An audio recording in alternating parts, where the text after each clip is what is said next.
Welcome back to Living Resonance. I'm Monica, and today we're experiencing the cosmic current of the gene keys in the lunar cycle so you can cultivate your voice, live your genius, and weave your legacy in harmony with the current frequencies.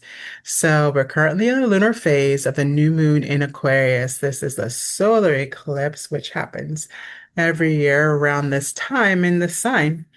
And it is just that culmination of what is new in the year, right? This is the onset of the spring. This is a happy new year, happy Lunar New Year. This is that day in which we are entering into the fullness of this next year's cycle, right? So we have the Gene Key 30, which is also the Human Design Year 30. And in the Gene Keys, they call this the shadow of desire, the gift of lightness, and the city of rapture. This is about the genius of desire, how the passion fuels us. We're going to start with the definition at the Quantum Human Design Gate 30, which is passion. And so it's really just speaking to the energy that ignites us into being able to create. But it gives us a little precaution here. There's a little, you want to be a little cautious in this because in the quantum human design, it says that we can react, right? We can react pretty strongly when we're passionate about things. It can cause us to push things too far, too fast, and cause mistiming or even injury, right? In the process of trying to push others out of the way and or thus pulling them along and maybe hurting them in the process, right? Or the burnout within, like if it's affecting you personally, then you might be going too hard. You might even get to the point where you stop wanting to do something because you've been trying so hard and then maybe not seeing the results as quickly as you want to, right? So that's the challenges that come up here. But optimally, it should be lighting you up to have the energy to create whatever is next for you in your life, right? And it is about allowing it to tell us what the right choices are by being true, by being even devoted to the spark that initiated the the passion itself, right? So if it gets unbalanced, you can have extreme emotional reactions, and you might force things to happen that shouldn't, and it can leave you, again, exhausted or discouraged, right? So very similarly, this time, again, not always, but every now and again, we have a quantum human design definition that is almost a mirror, or maybe not even a mirror, like an exact, what do you call it? A similar definition, which a lot of times they feel almost completely different. What I like about marrying the two is that Karen always gives us kind of like how does this play out in the action and the true livingness of this thing, and Richard always gives us the poetry, the poetry of the different multitudes of how it takes shape and form and what the evolution and the story of the human experience through the key. So that's why we are in love with his translation of the I Ching here. And so the first title of the chapter of the shadow is celestial fire. So it's echoing here the I Ching definition of 30, which is clinging fire, which is maybe not everybody's definition in the I Ching, but it is a traditional translation, right? So in this, it's the ring of purification, which we can feel in that element of fire, right? But when we talk about rings and gene keys, they're actually codon rings. So they're ways that the DNA strand comes together in in the amino acid configurations, right?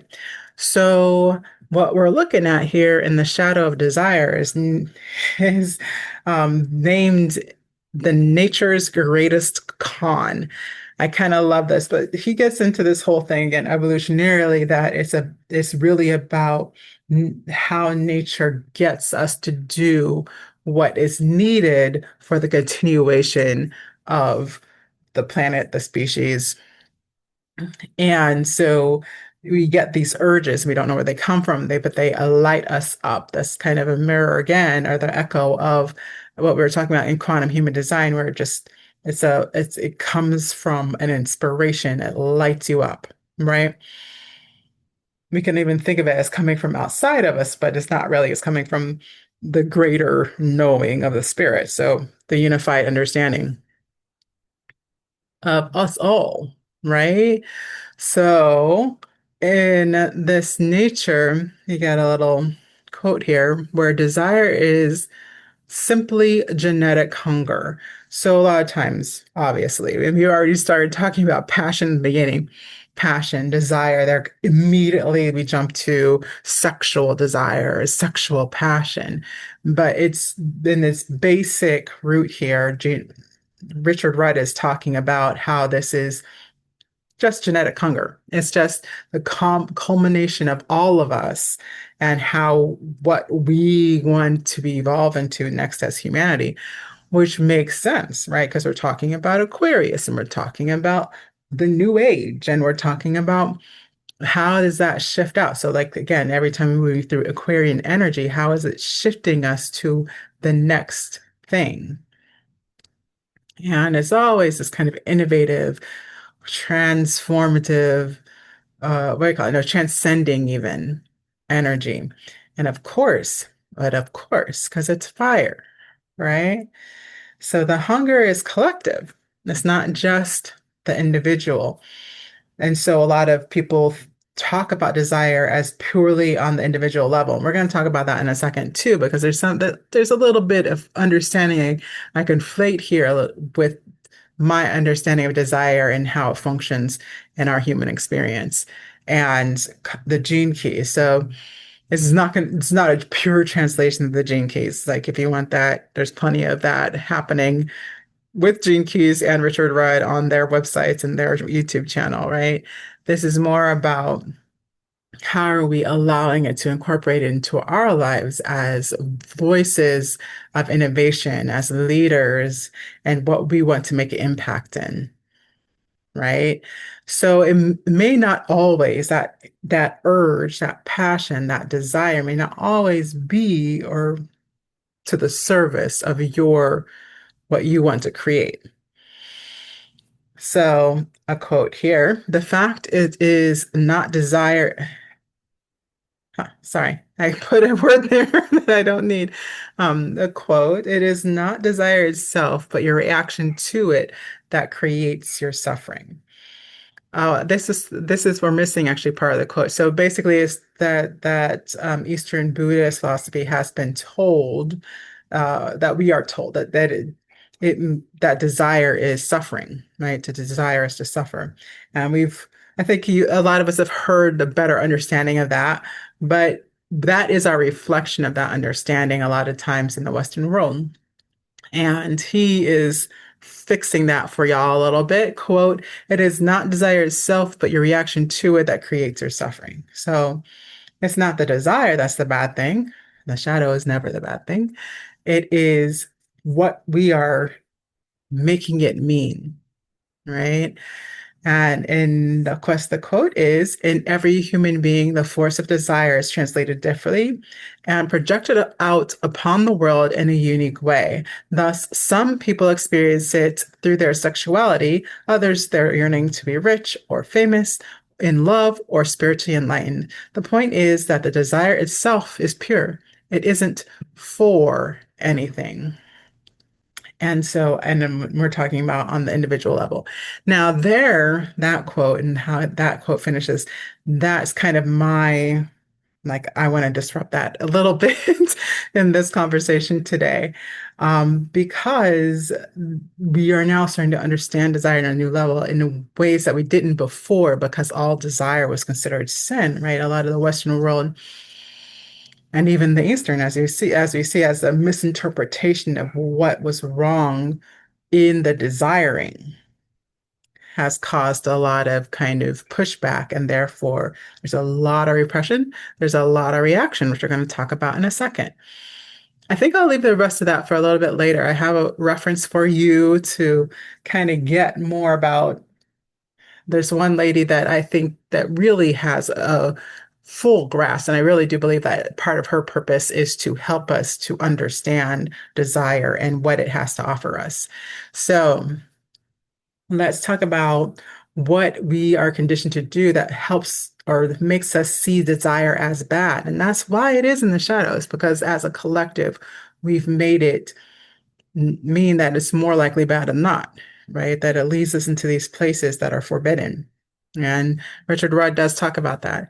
But basically, that's the conditioning. We've been conditioned by Christianity, we've been conditioned by our societies, we've been conditioned by our families to not do what we want, right? So a lot of the childhood impulses that could have killed us, and you just get the no, right?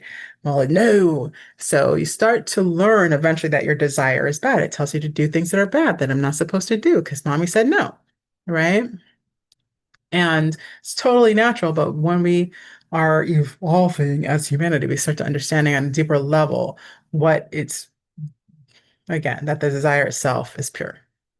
Right? The exploration that drives us into the things that create our next levels of humanity, our next levels of society, our next levels of connection, because this is a dual game. There's a understanding here that it takes two. It takes two. Oh, well, you know what? In the full moon expression of this, we also had something that was very much anchored in the understanding of desire. And so much so that it requires us to retell how we are getting our desires met, right? Is to retell that story. So moving on. The the tricky part here in this conditioning is that the more you think your desire is unspiritual, right? The more powerful you make it. So if you're trying to avoid it because you somehow think it's wrong, then you just make it more powerful. And this is how a lot of kind of repressed desires become bad acts, right? Because we think that we can, snuff it out, which it doesn't happen that way. Again, I Ching defines this as clinging fire. It's not going anywhere, right? It's not going to be like, oh, I don't want that anymore. It's just going to get bigger and brighter, and it's just going to get nastier. And the mangling of the energy when we start to try to stuff it, right? So the biggest fear here, really, in most human societies, most conditioning that has happened in our experiences is that we'll become a victim to our desires, that is going to put us in a situation that hurts us or others, right? That it will actually get in the way of what we want instead of the opposite. Mhm. And so in the programming partner here, which you can think of as this as an opposition if you're a Western chart lady or man or non-gendered. So if you are, that is 29. So 29 is the opposition on the other side of the chart. And the shadow there is half-heartedness. And this is what we start manipulating our energy as to be able to deal with the desire. Because there's kind of two things that happen with this shadow is that we get tired of wanting things we can't have, and we get tired of this process of always wanting something. We stop wanting to be in this place of wanting something. Not everybody, but this is again it's frustrating, I think, for most people.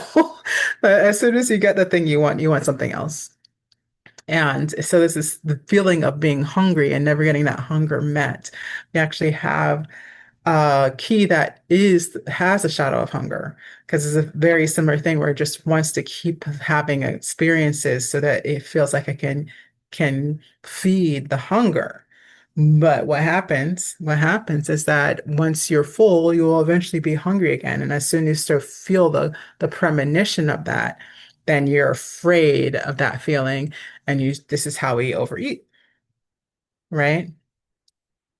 So what the react or the other side of that is, in at least in this energy, is half-heartedness. So we decide that we're not going to listen to our desires. We're not going to like it might see that there is one, but we're going to say that it's not important to us and that we don't actually want it and that it's not something that we would, and we keep going, right? Because if you think about people in the church, they suppress a lot of this stuff that makes us human, literally makes us human. Desires make us, we are human because we have desire. Like these are things that are very much part of the experience of being on the planet as a human.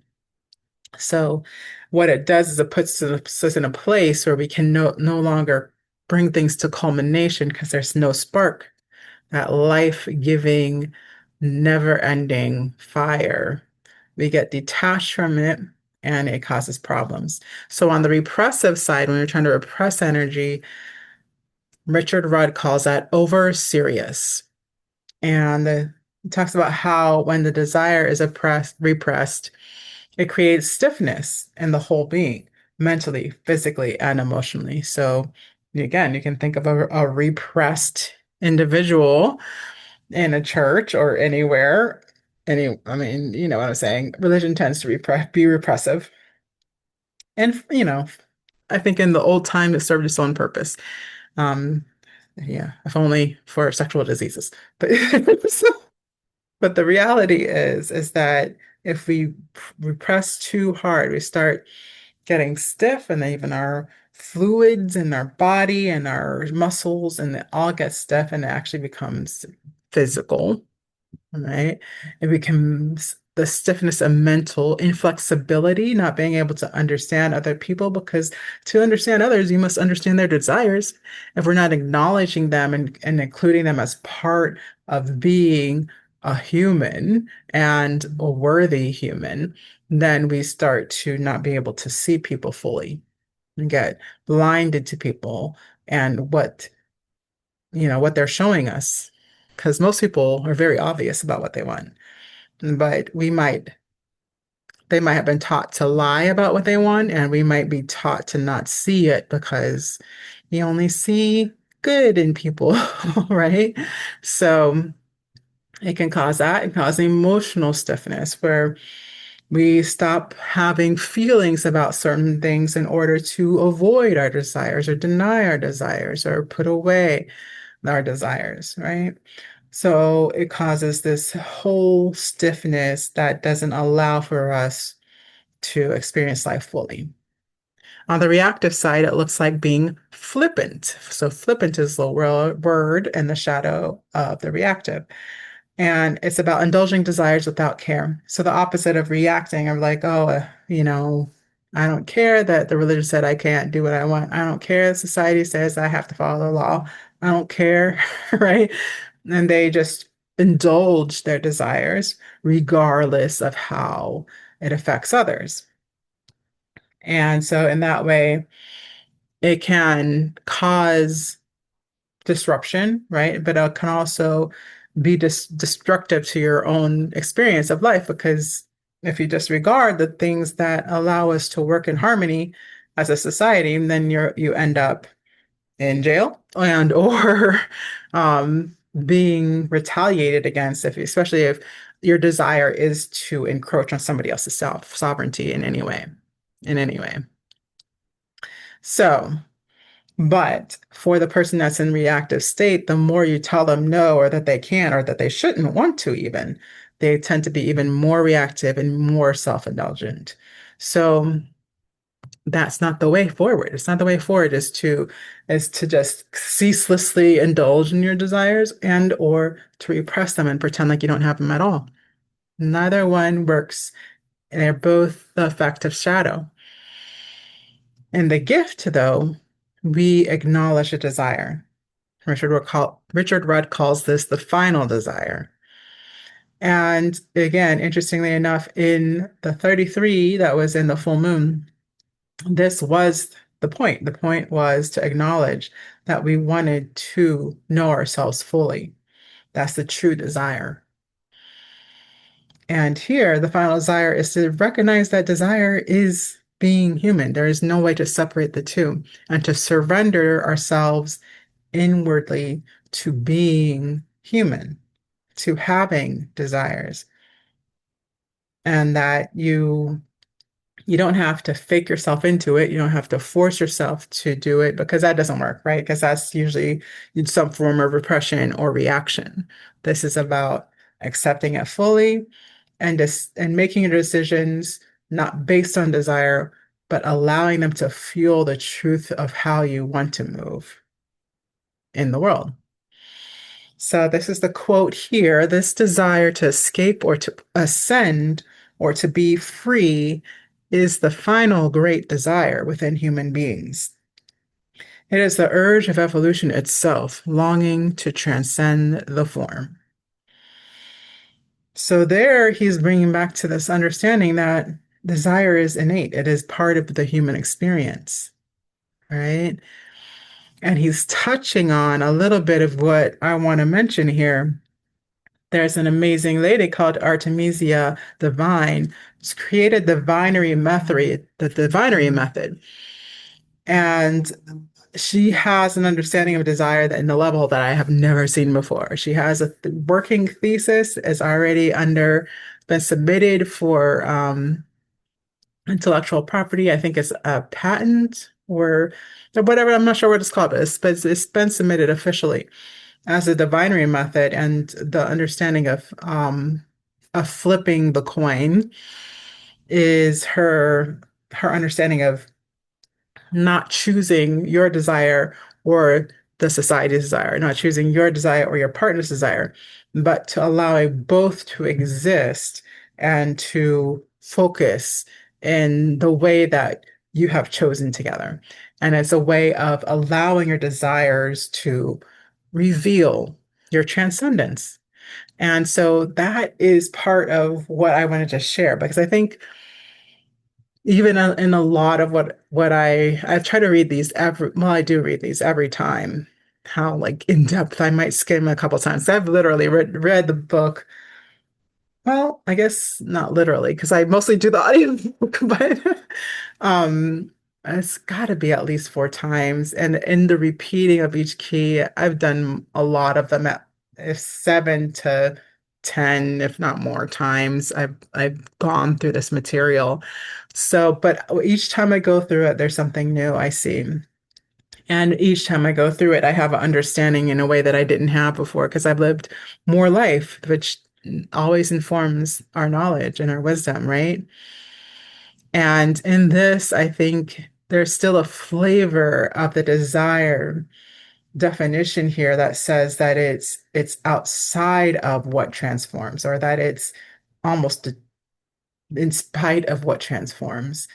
And that it is the tool of transformation itself, I think is a potent tool that we've not even tapped the surface of. I say this about voice, that there's so much we can learn about voice and our vibration, our ability to incorporate our intention and our higher selves in the manifestation of our voice that we haven't touched on. Well, this right?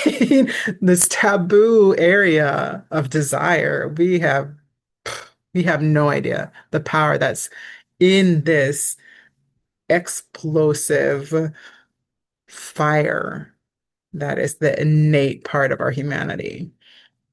So there's so much here, right, that we can allow ourselves to fuel our vision of this year. And I know, right? Like everybody's already said their words for the year and they've already done all their goals for the year and all of this stuff. But I want you to take a second.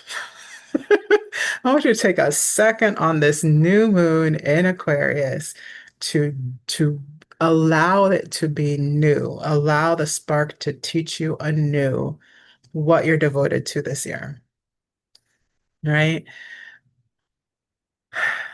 Because it's not that it's going to change it, but it's going to reorient you into the alignment that will allow you to create a sustainable interaction. And I say that because, again, in the 33, back into the full moon, we were letting go of the things that were relating to the patterns that kept us from the fulfillment of what we want, our passions for our work and our what we're creating, right? And so in this, I'm saying, now that we've gotten rid of the false flags, let's look again.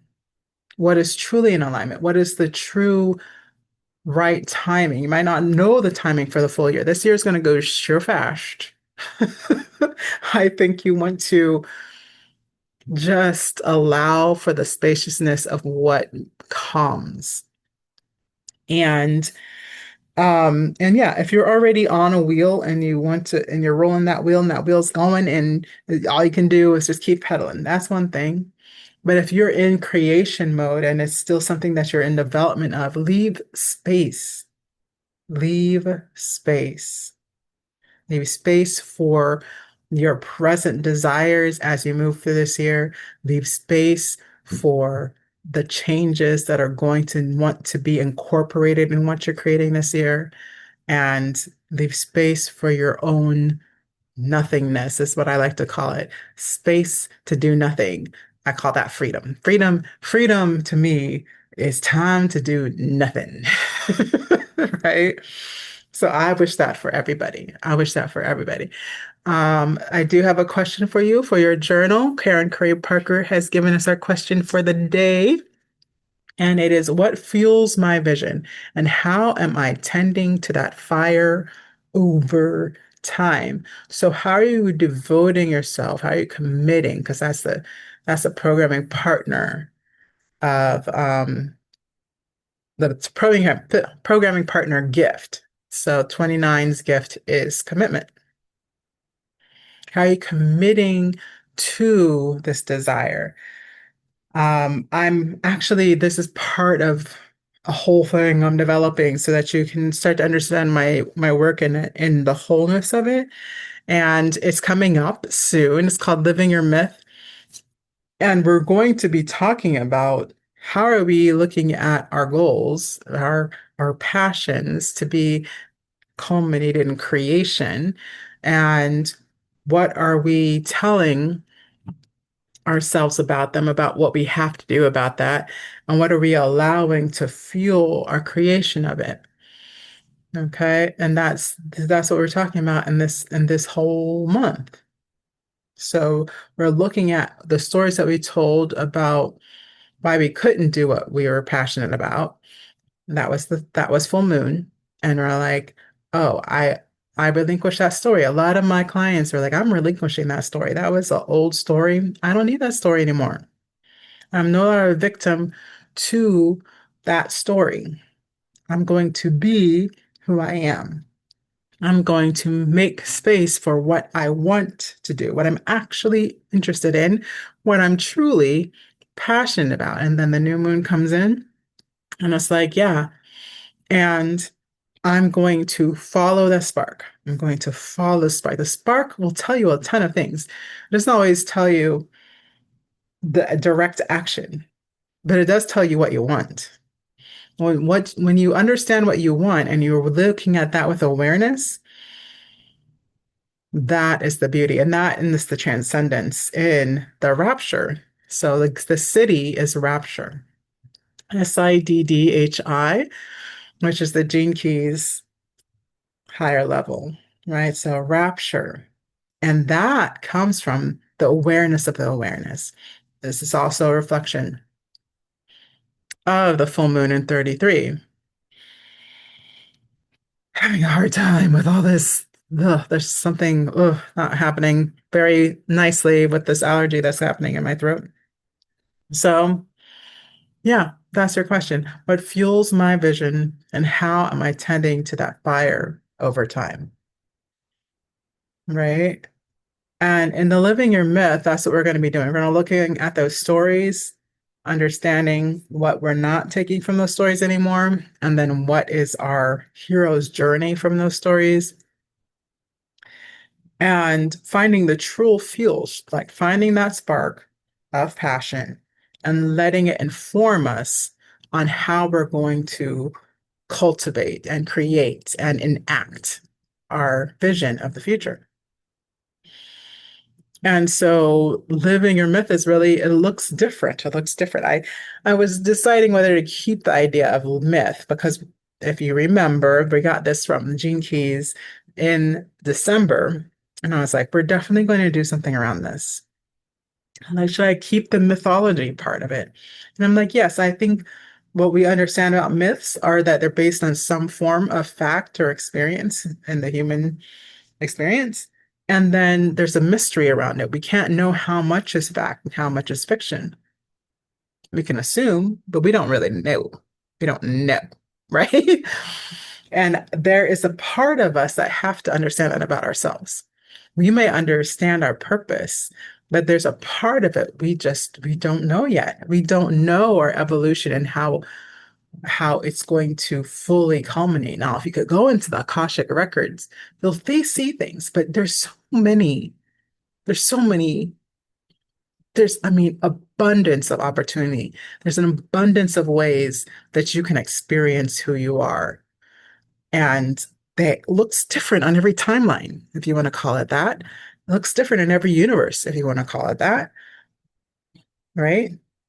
So the mystery is how will we, in that time of that experience it for ourselves? And how are we experiencing it already? These are the things that allow us to organize what we want and what we want to do, how we want to do the things we want to do, and not, again, burn out on those things or put it away because there's something more important, whether that's driven by, life, finances, whatever it is, something important always seems to come up. So when you have an understanding of what's driving these things, then we can sustainably create the truth of what we want. So this journey will reignite so we can organize our priorities in a way that will fuel the next step, right timing, so that we are sustainable in what we're creating and live an amazing flow of timing that leads to building momentum instead of burning out and in the trenches, right? So I'm looking forward to this. I think it's going to be cool. I think it's going to be cool. I'm going to leave a link so that you can go find out a little bit more about Artemisia on Instagram. I think if you are interested in humans and being human and understanding yourself more as a human, you want to understand desire, and she is a master. Go find her. And also, if you want to know more about Gene Keys, I'm going to have my little affiliate link out here in the description so that you can see how Richard Rudd describes the Gene Keys on Gaia. And it's really great. He's really come to meet us this year over here in the United States.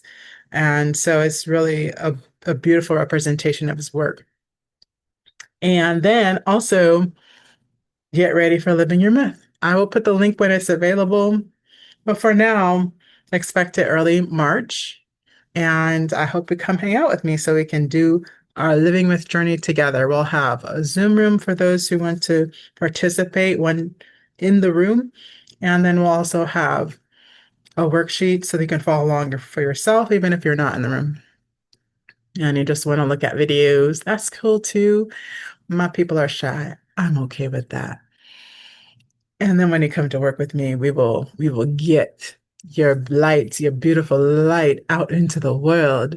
It will be amazing. And until then, have a beautiful, living, resonant experience.